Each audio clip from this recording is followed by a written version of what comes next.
Olá, irmãos. Saúdo cada um de vocês com a graça e a paz do nosso Senhor Jesus Cristo, amém?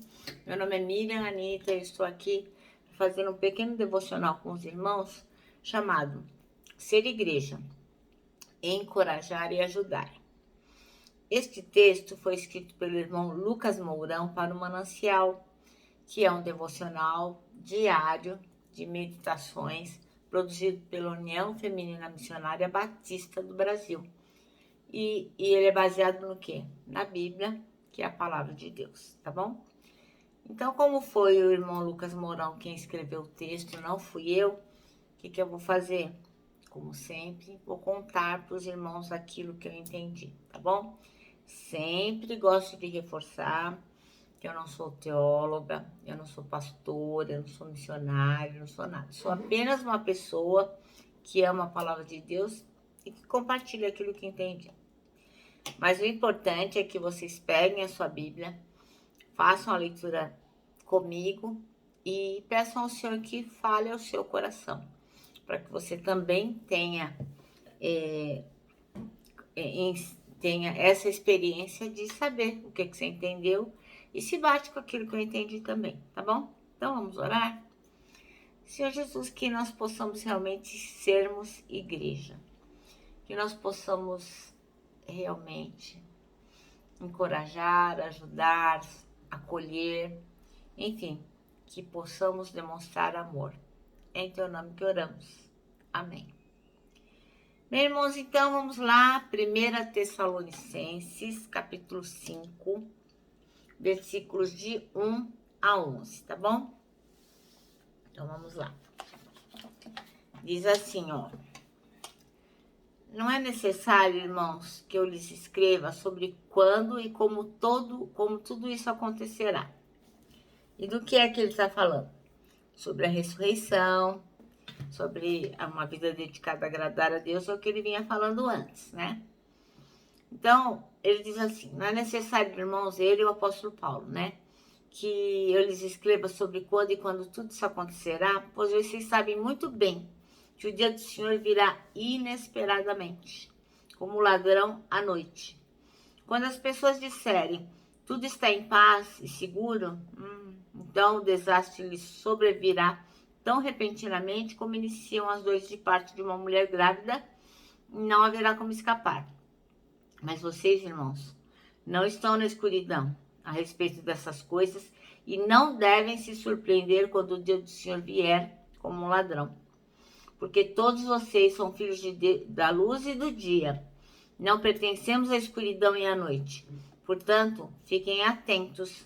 Não durmam como os outros. Permaneçam atentos e sejam sóbrios. À noite as pessoas dormem e os bêbados se embriagam. Mas nós que vivemos na luz devemos ser sóbrios, protegidos pela armadura da fé e do amor, usando o capacete da esperança e da salvação. Porque Deus decidiu nos salvar por meio de nosso Senhor Jesus Cristo, que em vez de derramar sua ira sobre nós, Cristo morreu por nós para que quer estejamos despertos, quer estejamos dormindo, vivamos com ele para sempre. Portanto, animem e edifiquem uns aos outros, como têm feito. Bem, então o nosso manancial diz assim, que a gente, para ser igreja, tem que encorajar e ajudar. E o irmão Lucas Mourão escolheu o versículo 11, que diz assim, por isso, exortem-se e edifiquem-se uns aos outros, como de fato vocês estão fazendo. Então, irmãos, a gente não pode esquecer jamais que a gente é a igreja de Cristo. E quando a gente é a igreja de Cristo, a gente é assim, é igreja em todo lugar. Pode ser no trabalho, no serviço, na mesa do jantar, quando as crianças fazem bagunça, quando tem as coisas jogadas, quando o dinheiro não dá, quando o dinheiro dá, quando tem fartura, quando não tem, na escola, em todas as circunstâncias, em todo lugar, em todo tempo, nós somos a igreja de Cristo.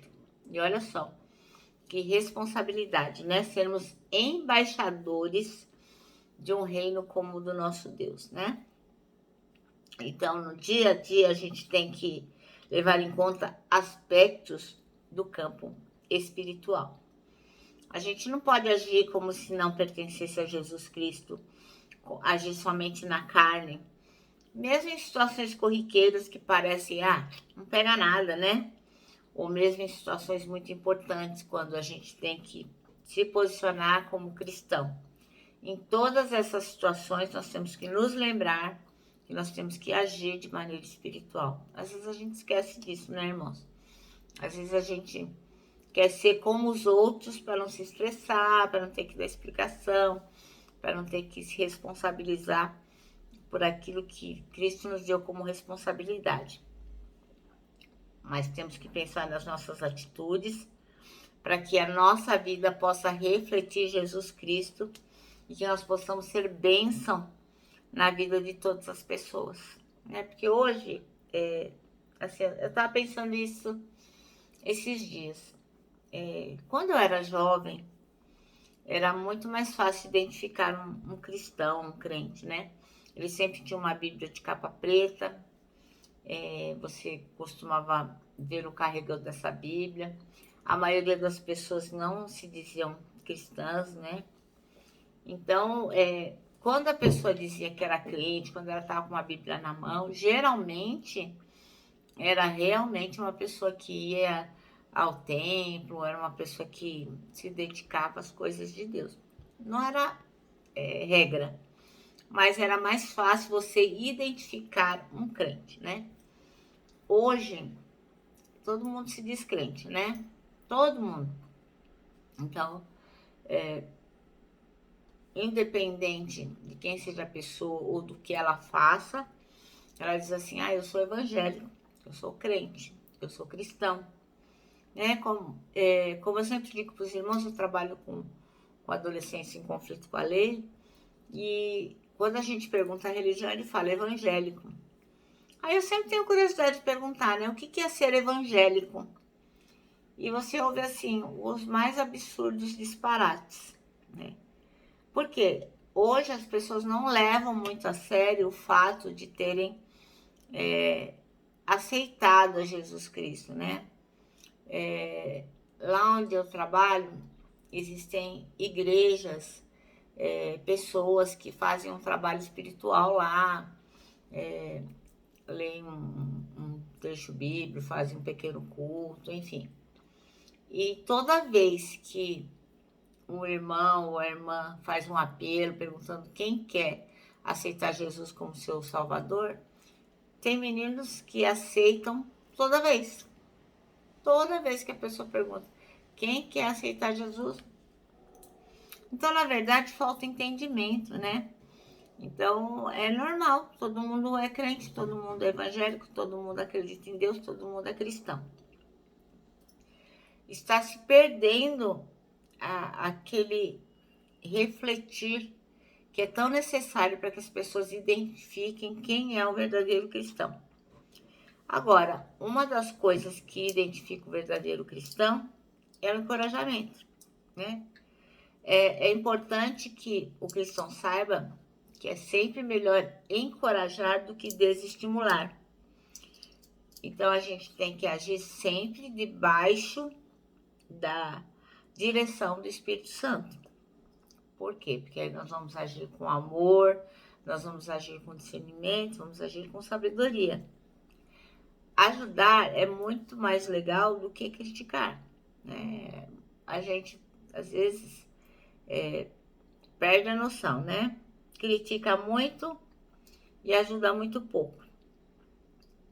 Obviamente que ninguém está imune a receber crítica, não é isso que eu estou falando.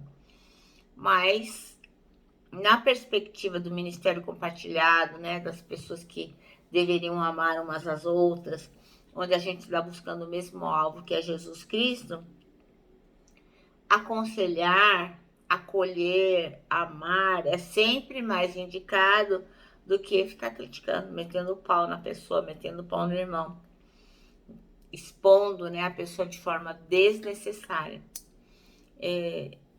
é assim que a gente demonstra o amor, né? Quando a gente realmente acolhe, aconselha e ajuda.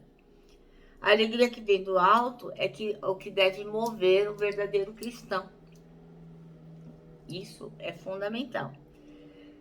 Então, quando a gente estuda a história da igreja, a gente vai vendo várias pessoas, vários irmãos, várias irmãs que passaram por muitas dificuldades.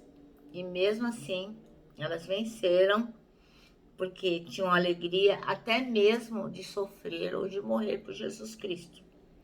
Então, isso só pode ter uma explicação. Uma alegria que vem do Espírito Santo de Deus é uma alegria que renova pela graça salvadora de Cristo.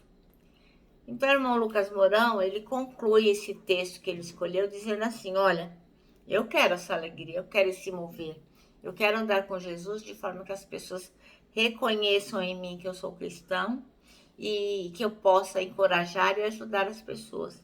E ele deixa essa pergunta, você também quer esse tipo de alegria, esse tipo de mover? Eu quero. Então, nós temos que buscá-lo, né? Nós temos que estar conectados com Deus, lendo a sua palavra, orando, para que realmente o Espírito Santo venha nos encher e nós possamos ter uma atitude diferenciada. O nosso manancial termina assim, ó. Nosso ministério é compartilhado. Que possamos orar uns pelos outros e ser bênção na vida dos nossos irmãos. Amém? Bom, eu me despeço aqui com o meu abraço diário de ursa. Lembrando que tanta coisa cabe num abraço, irmãos. Parece um laço. Também quero relembrar os irmãos que em 2022, ó, você deve crer que os que esperam no Senhor terão as suas forças renovadas. E lógico, né? Serão uma igreja forte, que encoraja e ajuda. Eu termino aqui com a minha palavra de ordem, que é gratidão.